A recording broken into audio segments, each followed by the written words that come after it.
What is up, fantasy football fanatics?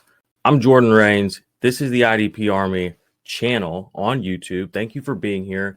We cover Dynasty, we cover best ball, we cover IDP fantasy football, and we love it. A question I get a lot in Discords, on Twitter, DMs, is around the idea and the concept of drafting IDP players in a Dynasty league. Strategy behind it, how to do it properly, and really how to integrate IDP into part of your overall strategy in the most important part of your fantasy football season, the draft, where you put together that original team in Dynasty that really takes you all the way. So I get this question a lot, like I said, and I want to take some time today to kind of go over it and how I think about it. Now, let's start with the psychology first of IDP fantasy football. I think that it needs to be framed properly before we even get into the conversation. So the way most people play fantasy football right now, they view your team as a vector. Your team adds points. You have offensive players on your team moving one direction, adding to your total. When you watch that happen on the field, the opposition are defensive players. Those players play for the NFL though, not for fantasy. Now I'm going to show you what I mean by that. I drew this. Hopefully it looks all right. But the general fantasy football perspective right now, in my opinion, by most people, is you view your team as offense only. And that makes sense because you only have offensive players. And this vector is your team going down the field to score. And on the other side, the other vector is defensive players. They're doing their job for their team, but their team isn't your team because you only have offensive players on the field. So you view them as a vector working against you. These things work in opposition as we currently have sort of taught ourselves how to play fantasy football, how we view it on the field. Now, what I want you to do before we get into how we draft is to reshape that understanding, reshape how you view defensive players. And it's very simple, okay? In my opinion, you have to remove this old perspective and have this perspective. In this perspective, you have offense and defense on your team. The line of scrimmage in fantasy is against your opponent. They have offense and defense on their team. And these vectors work together for your fantasy team to score your team, points. And the offense and defensive players on the other fantasy team work against you, and you see who wins. The offense and defense don't work in opposition of each other. So we have to mentally reframe that. I want to say that one more time, just because I think this is so important before we even get into it. When you view defensive players on the field currently, if you only play offensive fantasy football, what you see is your vector, your team of players going against defensive players that play for the NFL. So you think they're working in opposition of your fantasy football day, your success. When you reframe your understanding of defense for fantasy football and you put those players onto your team, you flip that vector. Now, when you look at defensive players in football, when you see a sack, it's not a negative emotion. It's not, oh gosh, that was third down. I'm not going to get that extra 3 yards from Joe Burrow passing here. Instead, maybe you have the defensive player who did that sack, created that sack, whatever you want to call it. You're engaging differently. The defensive action of a defensive player is an offensive vector for your fantasy team. All right. So before we even get into it, you have to reshape that narrative and understand that when you're adding defensive players, you have to understand that you're adding offensive weapons to your team. Your team still moves forward. It's now you just have more pieces. The defensive plays are no longer viewed negatively as in opposition of your overall fantasy football experience. Now they're part of it. They're enhancing that experience. They're making every snap two-dimensional now. Think about that. The vector, if you only play offense, goes one direction, and it's one vector. Add another set of momentum, and you have a second vector. You have twice as much momentum. You have twice as much to engage with. You've doubled what you are engaging with in fantasy football. So I wanted to start by framing it there. Now let's get into the actual nature of approaching an IDP dynasty draft. All right. So I want to go ahead and bring this up. How you approach drafting IDP players is one of the most important questions and one of the most common questions, like I said, that I receive. And while many feel sheepish asking, it's an extremely valid and logical question because the reality is, like traditional offense only fantasy, there are a variety of variables and strategies a fantasy manager can take and use. So if you've ever asked yourself, how exactly does IDP fantasy football work from that perspective? I'm here to give you some guidelines and some tenets you can apply to your league with, the information that you're able to glean going into a draft. All right. And I do have a Twitter thread that I posted a year or 2 years ago. You can see here in these notes that kind of goes over, it was specific to that season, but some of the tenets that we're going to talk about in this video are outlined there if you want to go check that out. So the first tenet we are going to talk about is the context of your league. Context of your league is so important. It's the most important variable of any strategy. Is it super flex on offense or is it single quarterback? Similarly, that's going to totally affect how you approach your draft. Similarly, on defense, there are variables that will affect how you should approach a draft. And again, like I said, it's the most important variable of any draft strategy, not just IDP, not just Dynasty, just any draft strategy is understanding the context of the room you're in, of the draft you're in, and the team that you're building. In 2021, the Sleeper app, the Sleeper platform, number one Dynasty fantasy football platform, they made the bold but very useful and promising decision to adopt IDP 123 scoring, which is there's a video on this channel. You can go check that out. Breaks down IDP 123 scoring. There's a lot of information on that. You can find information on that. That's the scoring context that we're going to use here because that's the one that defaults in Sleeper. All right. And since they're currently the industry standard for Dynasty, where many people are moving their Dynasty leagues, where the most Dynasty leagues are created, we're going to default to that, give the most people the most value in this video. Okay. So first and foremost, you want to, check out your roster scoring and setup. Quickly, we'll just go over IDP 123 one more time because that's what we're going to use here and some key points. Okay.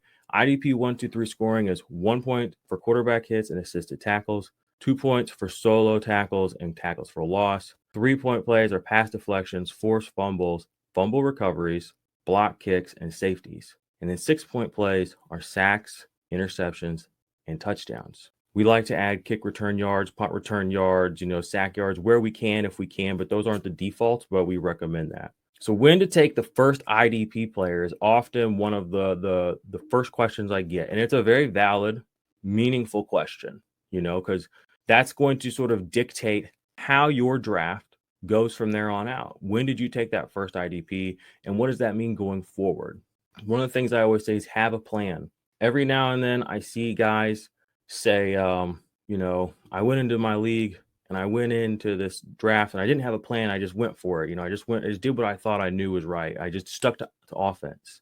That's not a good strategy. You need to have a plan. You need to do some research or you are going to end up with a team that is shoddy. You can't neglect half of your players, assuming that you are playing with a multitude of IDP players, not just 1, 2, 3. I also think it's important to have pivot plays. If you think that you want to take an IDP player in a certain spot, that's what you decide is best for your team, and they get sniped, be ready for that. Just anticipate that the other fantasy managers have done their research, have done their due diligence, and they're just as aware as you, maybe sharper. So be ready when that happens. Have plans. Have pivot plays. Don't walk into an IDP dynasty draft blind. Don't do it. So what should I prioritize in, Jordan? You're probably asking yourself. To me, the most important piece on any dynasty team in IDP is going to be your linebacker. Why is this? The highest likelihood of hitting on a linebacker 1 or 2 is because you can draft them early. We kind of know who these players are. There's a handful of guys that, like at the offensive positions, we kind of know who they are. They've shown us over time. They're at a certain spot of their career. There's a level of consistency around them. Find out who these players are. Make sure you get one on your team. For me, I usually look for my first IDP player in a dynasty league, a startup, in that round 6, 7, 8 area. I start being aware. By this point, generally have started to fill out or mostly have filled out my starting roster on offense.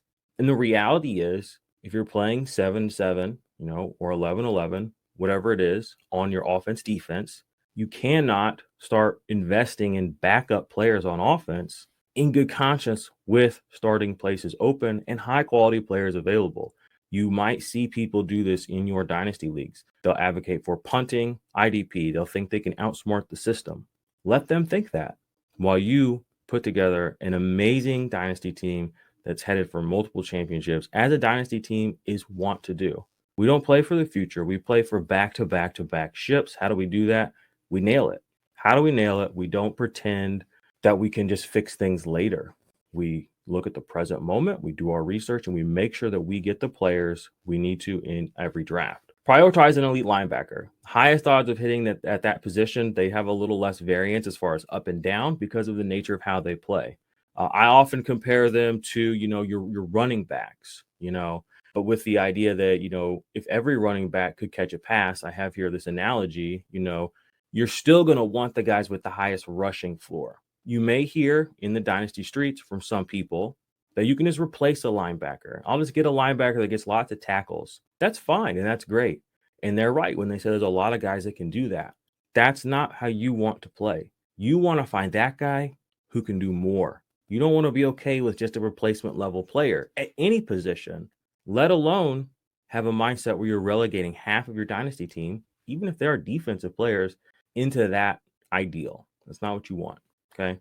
So I always liken it to, everybody says, oh, the tackles, that's kind of everybody's floor. You still want to find guys who can break off a big run. A Derrick Henry. Volume matters, but when you can do something special with that, that's when it really starts clicking. Same thing on defense. That's why players like Shaquille Leonard, whose back is injured right now, but Devin White, for instance, or Minkah Fitzpatrick are, in my eyes, and in many dynasty IDP managers' eyes, premium assets because they're talented. And talented players can make plays. Get on the field, get what you're supposed to get, and then get that extra. That's what special players do. They make that extra move. They have that extra instinct. They get there second earlier. And that's the difference between winning a fantasy football championship, winning a real championship, and just having a good IDP team. We want to win. So there's a couple of strategies I want to go over. And, again, there are a few different ways you can do this. I don't say that there's one right or wrong way. Again, you need to be aware and do some research. And then, don't be afraid to ask questions. Leave a comment here if you would like to get some insights. Join our Discord. We have that available. But anyway, one of the few strategies that are named sort of are the 0 DL strategy. The idea behind that is that there are many later defensive line players who are old or maybe coming off injury that are considered boom bust that fall deep into drafts. Players in the past like this have been Za'Darius Smith, Robert Quinn, Justin Houston, DeForest Buckner. There are many, many players who, for whatever reason, year over year may be up and down. And because of that, their draft capital the following year in fantasy drops. Defensive line players feel this the most because of the nature of how they play the game, because they're often injured, because it often depends on if they actually get home for their sacks or if they were able to just create a lot of pressures and not convert a lot that particular season. So you can see drastic shifts in value perception in the dynasty market. And one of the easiest and best places to take advantage of that in IDP is in your draft with, some of these older or even younger players that are just falling down draft boards because they haven't shown it yet or we haven't accepted it yet. Another great player example of this is Hassan Reddick, who even though he had 2 seasons of double-digit sacks leading into this season, many people still said he was overly efficient. He wasn't going to be worth a high pick. They faded him. You could still get him at reasonable draft cost, very reasonable draft cost this past season in Dynasty. Had 16 sacks this year. Best season he's had basically for IDP. So just be aware of that strategy. Another one that you'll sometimes hear about is defensive back streaming. This is a little more common in leagues that have cornerbacks only. And then linebacker heavy, where this is a very viable strategy. It's almost like, hero running back 2X. Because if you can hit on 2 high-end linebackers that have a high floor and a high ceiling, that can buoy your team through a lot of tough weeks, through injuries, offense, defense, whatever it may be. If you're having to throw out a Baker Mayfield, if times are tough at your quarterback position, when you have a linebacker like Devin White, or you have a defensive lineman, I'm talking linebackers here. So another great linebacker, Frankie Louvu, from this past season. If you have a guy like that, they can buoy weak offensive performances rather. So those are a couple of strategies that you may hear about. We'll talk about those a little further here on the channel. My favorite is probably the 0 DL strategy. Like I said, I like to take my first linebacker usually between that 6 to 8 round area. And I like to have a full roster of defensive players, like I had a full roster of offensive players, generally speaking, by around the 18th, 19th round. You'll see people taking high-end offensive players and putting them on their teams. Just remember, in a dynasty startup, when a player goes on your bench, they cannot help you. And you have to think about that when you're drafting. If you're putting players on your bench before you're putting high-quality players over the long term on defense that are talented, that are young, that are available, is that a wise decision? Oftentimes, it's not. You'll see people leaving players like that behind. Don't be that person. Because when you get into the thick of things in the season, those 20-point linebacker games and those set forget guys, they really start making a difference. So before we get out of here, I have a couple more tips, tricks, thoughts on IDP Dynasty and how it should be set up. Roster allocation is an important factor here. You really want to have a minimum of 5 players on defense if you're adding them in. If you have less than that, it's so much variance and it's such a novelty feature, and it's such a small part of your team's overall point scoring. Again, go back to the earlier analogy with the vectors, where it's momentum and direction. If you have 8, or let's say you have 11 offensive players, that vector is going to be very long and have a lot of momentum. If you have 3 defensive players, while they are going that same way, helping your team win, it's a much shorter vector and has a lot less momentum. It doesn't help your team as much. And it can just be tedious for people, and people won't like it. So you really have to add at least 5, in my opinion, to have a fully engaged IDP Dynasty setup. Once you do that, add 6, 7, 8, whatever. I like to do 1-for-1 offense, defense, 7, 7, 8, 8, 9, 9, whatever it may be in your league. Now, I will say one thing that is very important for this, and it's an important tip, trick, whatever you want to call it, that I find super valuable and not talked about enough, is do not add an additional bench spot for each additional roster spot. Dynasty drafts can get very, very tedious and very fatiguing for people, especially new people, once you get into that 11, 12, 13th round in an offense-only dynasty. In an IDP dynasty, things can get hairy quick, similar area, and they last a lot longer. Can last a lot longer. I don't like to bog drafts down. There's no need to have 40, bench spots. There's no need to have an immediate backup for every single defensive player.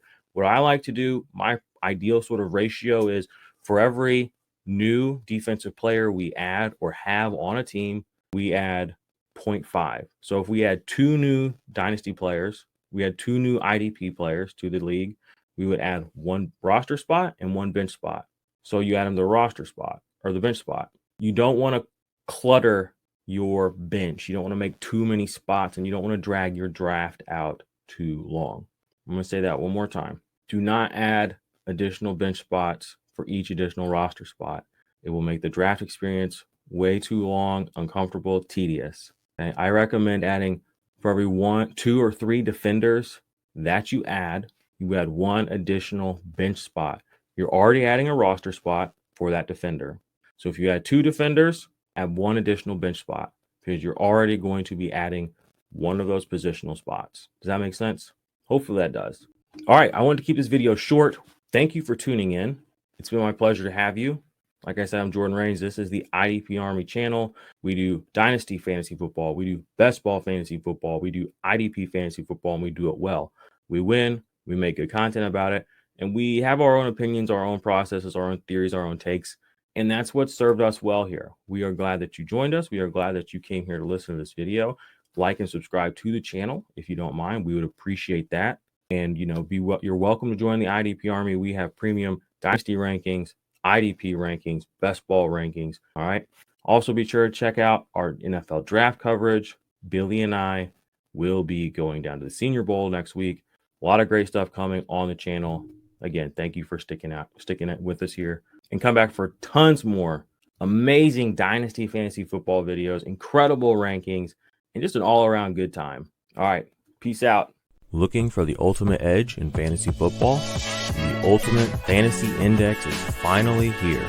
The Ultimate Fantasy Index features the Ultimate Dynasty Index, the Ultimate IDP Index, and the Ultimate Best Ball Index. Each index features tiered rankings that are updated daily, which means you'll have a clear understanding of not only who the top players are, but also who the next best options are. More fun, more football, more fantasy for the culture. Join the IDP Army and start winning your leagues today.